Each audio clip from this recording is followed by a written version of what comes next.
Manchester City are back on top of the Premier League, and when City hit the summit, it usually means one thing: trouble for everyone else. But here's the twist. This wasn't the dominant five-star performance you might expect from a title-chasing side facing a relegated team. On paper, a 1-0 win over Burnley looks routine, simple, comfortable. But the reality? This game told a much deeper story. A story of control without ruthlessness, dominance without a killer finish, and a reminder that even at their best, City are not invincible. At the same time, it confirmed the harsh truth for Burnley. Their Premier League journey this season is over. Relegated, done, finished. So how did City climb to the top, and why does this narrow win actually raise more questions than answers? Let's break it all down. Manchester City came into this game knowing exactly what was at stake: the chance to go top of the table, apply pressure on their title rivals, and continue building that unstoppable end-of-season momentum that has become their trademark under Pep Guardiola. And from the very first whistle, they played like a team on a mission, immediately asserting control over possession, pushing Burnley deep into their own half, and creating pressure that felt suffocating within the opening minutes, with Rayan Cherki testing Martin Dubravka early on, and forcing a sharp save that tipped the ball onto the crossbar, a moment that instantly set the tone and signaled that Burnley were in for a long afternoon.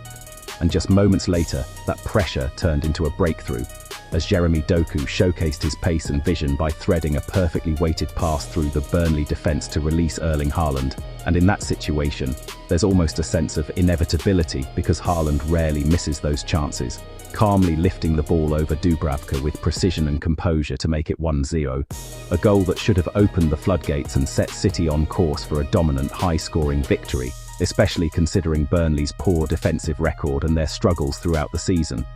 But football doesn't always follow expectations, and despite City's early dominance, the game began to take on a surprisingly different rhythm, because while City continued to control possession and dictate the tempo, Burnley found moments, rare but significant moments, where they could have completely changed the narrative of the match, with Quilinci Hartman and Zian Fleming both missing huge opportunities to equalise, chances that, if taken, would have shifted the momentum and introduced real tension into the game. But those missed opportunities perfectly reflect why Burnley are in the position they're in. A team lacking the clinical edge required at this level. A team that has struggled to turn moments into results all season long. And ultimately a team that has paid the price with relegation after a campaign defined by inconsistency, missed chances, and an inability to compete with the league's elite. Yet even as Burnley showed glimpses of resistance, City remained in control, patiently building attacks, recycling possession, and probing for openings with players like Bernardo Silva, Nico O'Reilly, and Cherki all finding space and creating opportunities. But despite the volume of chances, the second goal refused to come, and that's where the frustration started to creep in. Because for all their dominance, City lacked that ruthless finishing touch that has defined them in previous title runs. With Dubravka stepping up as Burnley's standout performer, producing save after save to keep his team in the game and prevent the scoreline from becoming embarrassing. And as the first half drew to a close, there was a strange feeling surrounding the match. It should have been over. City should have been comfortably ahead. Yet the scoreline remained just 1-0, leaving the door slightly open for a potential twist. And that tension carried into the second half, where Pep Guardiola's frustration became increasingly visible on the touchline, demanding more intensity, more precision, and above all, more ruthlessness from his players, because he knows better than anyone that in a tight title race, small margins can make a huge difference. And that urgency almost paid off early in the second half when Haaland struck the post with a powerful effort, coming inches away from doubling the lead and effectively killing the game.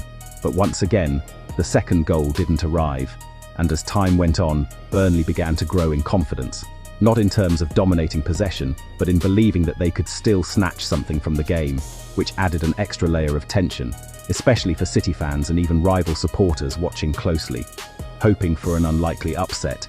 Yet despite that lingering uncertainty, City never lost control of the match, continuing to dominate possession, limit Burnley's opportunities, and push forward in searching may not have been at its usual clinical level.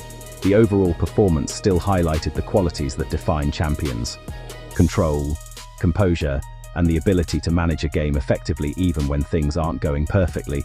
And that's perhaps the most important takeaway from this match, because while it may not have been a statement victory in terms of scoreline, it was a statement in terms of mentality, a demonstration of City's ability to grind out results, stay focused, and secure crucial points in the most important phase of the season.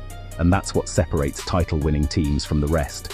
The ability to win even on an off day, the ability to stay disciplined and composed under pressure, and Manchester City were back at the top of the Premier League table, a position they haven't held since August, and one that sends a strong message to their rivals that they are once again in control of the title race.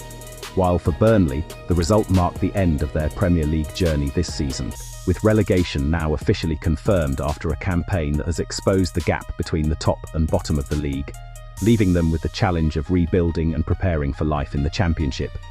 But for City, the focus remains firmly on the title, and while there may be some frustration about not converting more chances and boosting their goal difference, the bigger picture is what matters. They are winning, they are consistent, and they are applying relentless pressure on their competitors. And if history has taught us anything, it's that when Manchester City reach this stage of the season in this kind of form, they become incredibly difficult to stop, raising the question that every fan is now asking. Are we witnessing the beginning of another unstoppable title run, or is there still one final twist left in this Premier League race? So here's the big debate. Was this a warning sign for City, or just another example of champions getting the job done when it matters most? And do you think anyone can catch them now that they're back on top? Drop your thoughts in the comments. I want to hear your take on this title race. If you enjoyed this deep dive and want more football breakdowns packed with drama, insight, and big match reactions, make sure you hit that like button, subscribe to Football Craze, and share this video with your football circle so they don't miss out. More big games are coming, and trust me, you'll want to be here for all of it.